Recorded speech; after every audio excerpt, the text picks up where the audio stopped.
Momento da Palavra e Oração. A paz do Senhor, amados e queridos irmãos e irmãs e ouvintes da Palavra de Deus. É com muita alegria que nós estaremos ministrando mais uma porção da Palavra de Deus, para que você possa ter paz, para que você possa ter alegria, para que você possa ter um caminho a seguir, sabendo que os preceitos, os mandamentos da Palavra de Deus é como uma bússola que nos leva para um caminho de vitória. Eu quero trazer uma palavra agora em Mateus capítulo 8 e o versículo 23 a 27 que nos diz: Jesus apazigua a tempestade. Amado, nós sabemos que no trajeto nessa vida, muitas tempestades virão. Muitos problemas enfrentaremos, muitas lutas realmente nós iremos realmente enfrentar. Mas quando nós tomamos a decisão, verdadeiramente, do profundo do nosso ser, do nosso coração, entregar a nossa vida a Jesus, aceitar Jesus como Senhor e Salvador, você pode ter certeza, querido, que a despeito de todas as lutas, de todos os problemas, nós seremos mais do que vencedores na pessoa bendita de Jesus Cristo. Porque Ele é o maravilhoso, o conselheiro, o Deus forte, o Pai da eternidade, o príncipe da paz. E com Ele, meu irmão, minha irmã, está as chaves da morte e do inferno. Ele está no controle de tudo, não só na vida do ser humano. Ele está no controle da natureza, Ele está no controle do universo. E aqui, e entrando Ele no barco, seus discípulos o seguiram. E eis que no mar se levantou uma tempestade tão grande que o barco era coberto pelas ondas. Ele, porém, estava dormindo. Aqui está dizendo o seguinte, que os discípulos, e entrando ele no barco, seus discípulos o seguiram. E eis que no mar se levantou uma tempestade tão grande. Querido, quando a gente realmente assiste muitas reportagens de um mar realmente ali, aquelas ondas braviam, ondas empolando, a coisa é terrível, querido. Mas nós temos que saber que Jesus está no controle do mar. Jesus está no controle das ondas. Jesus está no controle do universo. E eis que no mar se levantou uma tempestade tão grande que o barco era coberto pelas ondas, ele, porém, estava dormindo. Querido, isto não é o sono da indolência que Jesus estava, não. Ele tinha fome. Ele sentia realmente sofrimento, ele sentia dor, ele sentia dificuldade. Só que é o seguinte, quando realmente nós sabemos que no controle dele está todo o poder, ele, quando naquele momento se levantou, querido, ele se levantou, se posicionou como Filho de Deus, aquele que era ungido pelo Espírito Santo de Deus naquela época, naqueles dias. E eis que no mar se levantou uma tempestade tão grande que o barco era coberto pelas ondas. Ele, porém, estava dormindo. E os seus discípulos, aproximando-se, o despertaram, dizendo: Senhor, salva-nos, que perecemos. Querido, os discípulos, os apóstolos já tinham visto coisas extraordinárias Jesus operar. Maravilhas extraordinárias o Senhor se manifestar. Não é diferente, querido. Hoje, se nós vemos pela palavra de Deus, Jesus ressuscitando pessoas que estavam podres, cheirando mal. Jesus dando de volta o filho de uma viúva que tinha morrido e ia ser sepultado. Jesus limpando leprosos, Jesus dando visões ao cego, audição ao mudo, voz, adição ao surdo, voz ao mudo. Jesus fazendo maravilhas extraordinárias, amenizando realmente tempestade. Querido, muitas vezes a gente vê isso, a gente consegue realmente ler na Bíblia isso, mas a gente não coloca em prática, meu irmão. Jesus Cristo é o mesmo ontem, hoje e o será para sempre. Os mesmos milagres que ele fez naquela época, no seu ministério terreno, ele continua fazendo. As mesmas maravilhas, os mesmos prodígios, os mesmos milagres. Jesus, ele continua operando, meu irmão, minha irmã. Nós precisamos despertar a nossa fé. E os seus discípulos, aproximando-se, o despertaram, dizendo: Senhor, salva-nos, que perecemos.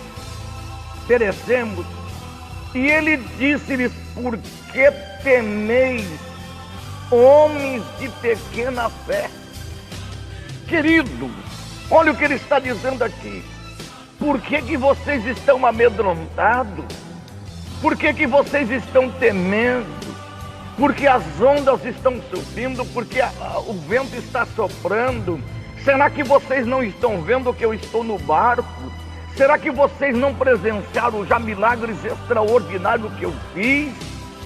Querido, eu estou parafraseando isso, mas é isso que acontece. Será, meu irmão? Será realmente que quantas vezes a gente fica desesperado, como aquele frango destroncado, realmente ali desesperado, achando que não tem jeito, que não dá, aquilo que está acontecendo na nossa casa, aquilo que está acontecendo na nossa família, aquilo que está acontecendo na nossa vida financeira, a gente se desespera. Você sabe por que Satanás, ele trabalha na nossa mente, ele trabalha nas nossas emoções. Ele tenta trazer realmente na nossa mente que vai sofrer, que não dá, não tem jeito, vai naufragar, não tem cura, não tem libertação, não tem milagre, não tem prodígio, não tem maravilha. Satanás vai fazer de todas as maneiras, querido, que a gente pense que não dá, que não tem jeito. E ele disse: por que temeis, homens de pequena fé? Então, levantando-se, repreendeu os ventos e o mar, e seguiu-se uma grande bonança.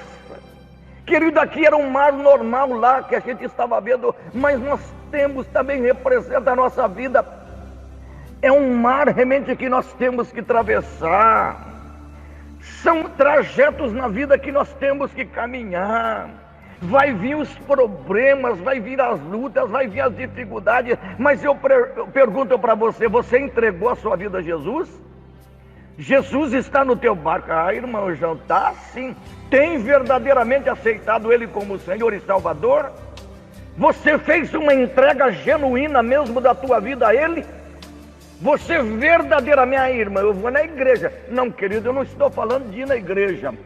É claro que é muito importante você pegar um lugar para você se congregar, onde você vai aprender da palavra de Deus, mas eu não estou falando de denominações, eu estou falando da palavra de Deus, dos estatutos, dos preceitos, dos mandamentos do Altíssimo. Eu estou falando daquele que tem as chaves da morte e do inferno. Ele morreu sim, mas ao terceiro dia ele ressuscitou dentre os mortos.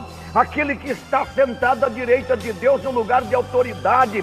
Você sabe quem é Ele? É Jesus de Nazaré. Você sabe os feitos que Ele fez? São milagres incontáveis, que a palavra de Deus nos diz no Evangelho de São João: se todas as maravilhas, os milagres que Jesus realizou fossem contados, não caberia nos livros, meu irmão. Não caberia. E disse-lhe: por que temeis, homens de pequena fé? Então, levantando-se, repreendeu os ventos e o mar, e seguiu-se uma grande bonança. Oh, meu irmão, eu também muitas vezes eu sinto abatido. A gente tem sentimentos, a gente tem emoções. mas a gente tem que se recompor, a gente tem que se levantar, a gente tem que erguer a cabeça, porque elevo os meus olhos para os montes, de onde me virá o socorro. O meu socorro vem do Senhor que fez o céu e a terra. Não deixará vacilar o meu pé, aquele que me guarda não tosquenejará. Eis que não tosquenejará o guarda de Israel. O Senhor é quem me guarda. Meu querido, nós temos alguém que cuida de nós. Nós temos aquele que tem as chaves da morte e do inferno, aquele que é o sumo pastor. Ele diz sim, Satanás ele vem para roubar, matar e destruir. Ele veio para realmente acabar com a vida do ser humano. Mas Jesus, ele nos diz nesta manhã: eu vim para que tenham vida e vida com abundância. Eu sou o bom pastor da sua vida pelas ovelhas. E olha o que diz: e aqueles homens se maravilharam, dizendo: que homem é este, que até os ventos e o mar lhe obedecem? Querido, eu vou falar mais uma vez. Há muitos anos atrás eu tive realmente o privilégio de conhecer o missionário Antônio Flores, do Rio Grande do Sul, Venâncio Aires. E ele, uma época, ele foi realmente ali no litoral, Matinhos, Paranaguá, naquela região ali, foi fazer um trabalho numa ilha ali. Quando eles estavam voltando, ali um barqueiro experiente, barqueiro que conhecia realmente ali como manejar aquele barco. Numa altura as ondas começou a empolar, o vento começou a soprar, as coisas foi piorando, o missionário segurando ali dentro do barco, tudo molhado, o barqueiro também tudo molhado, e numa altura o barqueiro escutaram aquele barulho, o barco parou, o motor parou. O missionário escutou aquele barqueiro dizendo: ai, missionário, estamos todos mortos. O barqueiro sabia, querido, que eles iam naufragar naquele mar. Mas ali um missionário orando ali naquele barco, segurando todo molhado, veio uma voz mansa, suave, dizendo: o que eu fiz? Quando realmente o mar empolou, quando o vento assoprou, faça a mesma. O missionário dentro daquele barco, ele começou a dizer: aquieta-te, vento, aquieta-te, mar, em nome de Jesus. Aquieta-te, vento, aquieta-te, mar, no nome de Jesus. O vento foi abaixando, as ondas foi abaixando. Isso é o poder de Jesus, é o poder daquele que tem as chaves da morte e do inferno. Foi abaixando e daqui a pouco o barco pegou. E eles voltaram para a praia, salvo pelo poder sobrenatural de Deus. E ali naquela praia de joelho, o missionário orando, agradecendo, louvando. E ele compôs um hino depois sobre o sobrenatural de Deus, do livramento de Deus que deu realmente para eles naquele dia. É a mesma coisa, meu irmão. Como é que está o barco da tua vida? Como é que está realmente o trajeto da tua vida? Talvez você vai falar: ai, não, tá triste, tá ruim, tô naufragando, tô morrendo, olha que situação. Para com isso. Para com isso. Para com isso. Levanta a tua cabeça e diga: Jesus está no meu barco. A não ser você não está. Se você não quer Jesus. Jesus está no meu barco, Ele está no controle das ondas, Ele está no controle do mar, Ele está no controle de tudo e Ele é maior do que tudo. E aqueles homens se maravilharam, dizendo: que homem é este, que até os ventos e o mar lhe obedecem? Eu digo para você: é Jesus, é Jesus, é Jesus, é Jesus, é Jesus, é Jesus, é Jesus. E que Ele te abençoe neste dia, esclareça a tua vida neste dia. Fiquem na paz do Senhor Jesus. Deus os abençoe.